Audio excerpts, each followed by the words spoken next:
Hello YouTube के Manju educational hubs classes में आप सभी का स्वागत है, जहां हम सीखेंगे सरल भाषा में हिंदी व्याकरण।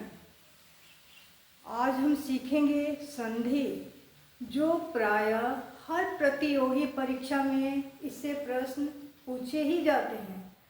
और सबसे खास बात यह है कि आज मैं आप लोगों को ऐसी ट्रिक देने वाली हूँ कि आप लोग 10 सेकंड में ही संधि की पहचान कर सकेंगे। इसलिए वीडियो को छोड़कर आप लोग नहीं जाएंगे और अंत तक वीडियो को आप लोग देखेंगे।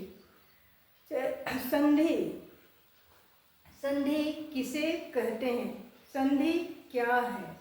तो संधि दो शब्दों के मेल से होने वाले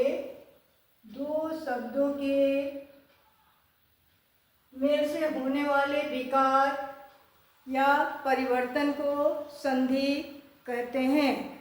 दो शब्द हो और दो शब्दों के मिलने के बाद जो विकार या परिवर्तन उसमें होता है उसे हम लोग संधि कहते हैं। जैसे विद्या प्लस आलय, ये क्या है? दो शब्द है। एक शब्द क्या है? विद्या, दूसरा क्या है? आलय। यहाँ दो शब्द हैं और दो शब्दों के मिलने से जो विकार या परिवर्तन हो रहा है वह क्या है? संधि। तो दोनों शब्दों के मिलने से होने वाले जो परिवर्तन हुए हैं या विकार उत्पन्न हुआ है वह होने के बाद जो शब्द बना है वो क्या है? विद्यालय। तो ये हमारा क्या हो गया? यही हमारा संधि है। अब हम लोग यहाँ देखेंगे कि जैसे विद्या, आ, ध्वनि क्या आ रही है स्वर का? आ, ये आ हो गया। और आलय में भी क्या है? आ। तो आ मिल करके क्या बन जाते हैं? आ ही बनते हैं। ये ध्यान रखना है। आ मिलके आ बनते हैं। तो हम लोग विद्यालय, ये आ की मात्रा और ये आ दोनों मिलके यहाँ ये मात्रा में आ गए और क्या बन गया? विद्यालय। क्लियर? इसी तरह से नेक्स्ट है गिरी प्लस इस। गिरी, यहाँ छोटी की मात्रा है और यहाँ क्या है? बड़ी ई है। तो छोटी ई और बड़े ई जहाँ मिल जाते हैं वहाँ पर बड़ी ई की मात्रा होती है। क्लियर? तो यहाँ गी, यहाँ छोटी, यहाँ बड़ी, छोटी बड़ी मिल करके बड़ी, तो यहाँ बड़ी की मात्रा हो गई गिरीश। तो यहाँ दो शब्द के मिलने से जो विकार या परिवर्तन हुआ वह हमारा संधि कहलाता है। तो यहाँ गिरीश भी क्या हो गया? संधि। अब नेक्स्ट क्वेश्चन प्रतियोगी परीक्षा में पूछा जाता है कि संधि कितने प्रकार के होते हैं? संधि 3 प्रकार के होते हैं। कौन कौन से? स्वर संधि, व्यंजन संधि और विसर्ग संधि। क्लियर? यहाँ तुरंत ट्रिक को याद में रखना है कि संधि कितने प्रकार के हैं? 3 प्रकार के। साथ ही आप लोग लास्ट तक वीडियो को देखेंगे क्योंकि अंत में यहाँ एग्जाम से संबंधित हम लोग क्वेश्चंस भी मैं दूंगी। नेक्स्ट है, अब कितने 3 प्रकार के होते हैं? तो स्वर संधि। स्वर संधि किसे कहते हैं? तो स्वर संधि दो स्वरों के मेल से जो विकार उत्पन्न होता है या परिवर्तन होता है उसे हम लोग स्वर संधि कहते हैं। क्या ध्यान देना है? क्या ट्रिक है? दो स्वर। स्वर संधि किसे कहते हैं? दो स्वरों के मेल से जो विकार उत्पन्न होता है उसे स्वर संधि कहते हैं।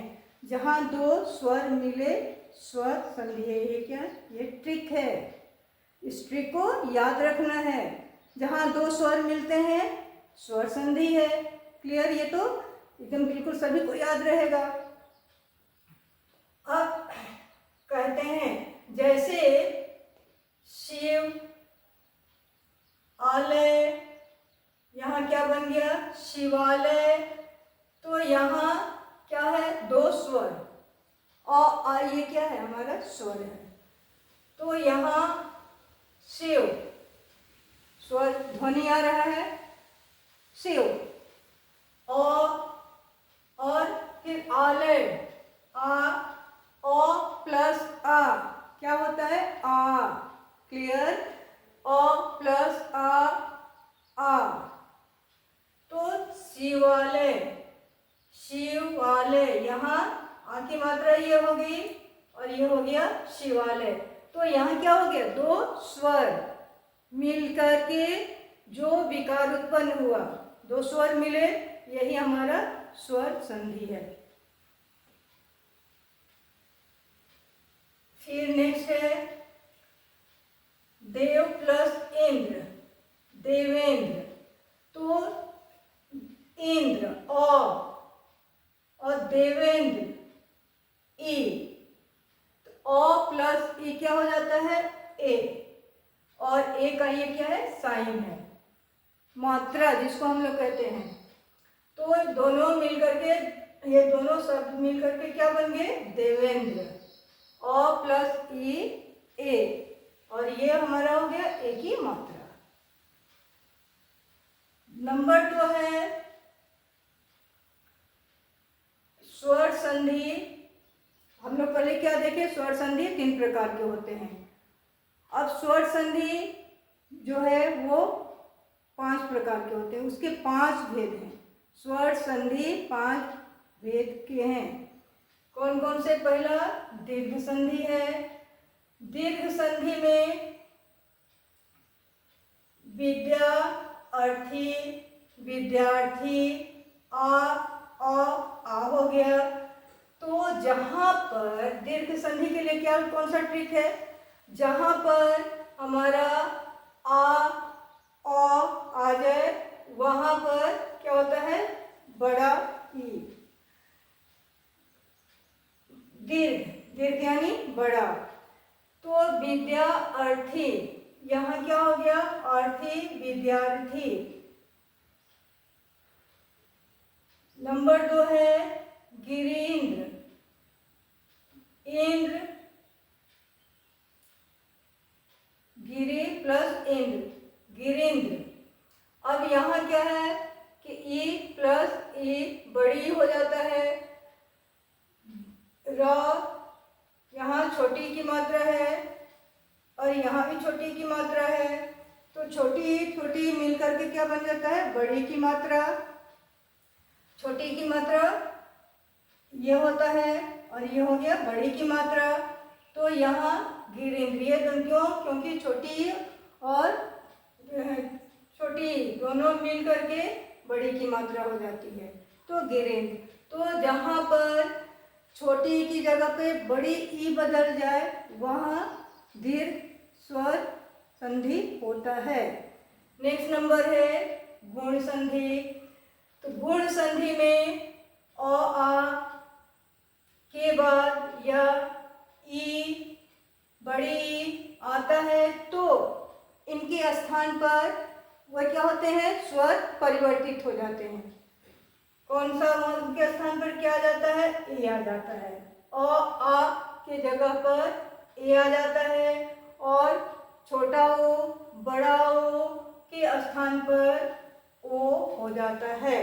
ये हमारा ट्रिक है, यहाँ उस ट्रिक को ध्यान में रखना है।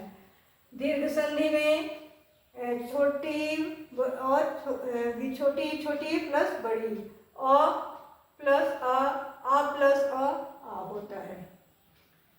नेक्स्ट है, तो इसके स्थान पर ओ हो जाता है। जैसे एग्जाम्पल में ओ प्लस इंद्र, तो ई यहाँ पर उपेंद्र, ई प्लस इंद्र क्या हो गया, उपेंद्र हो गया।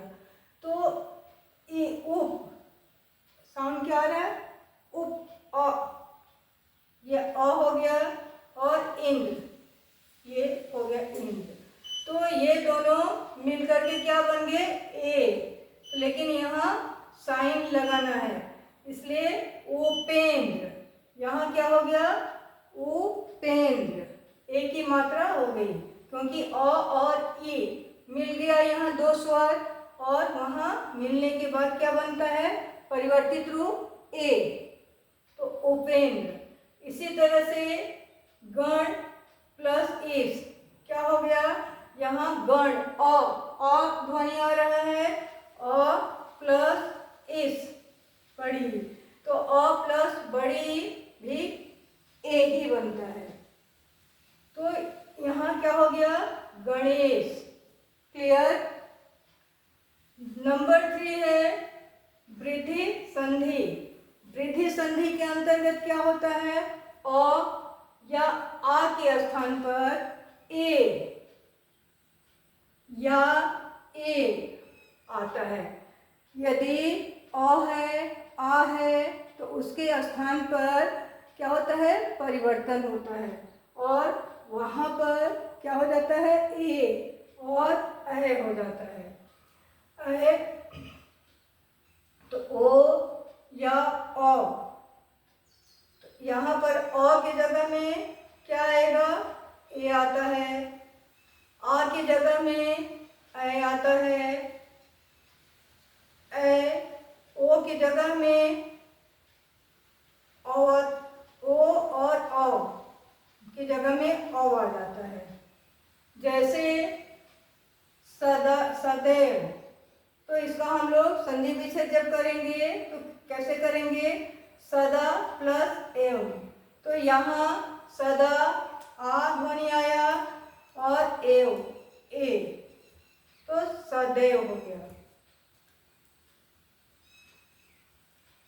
सदैव ए।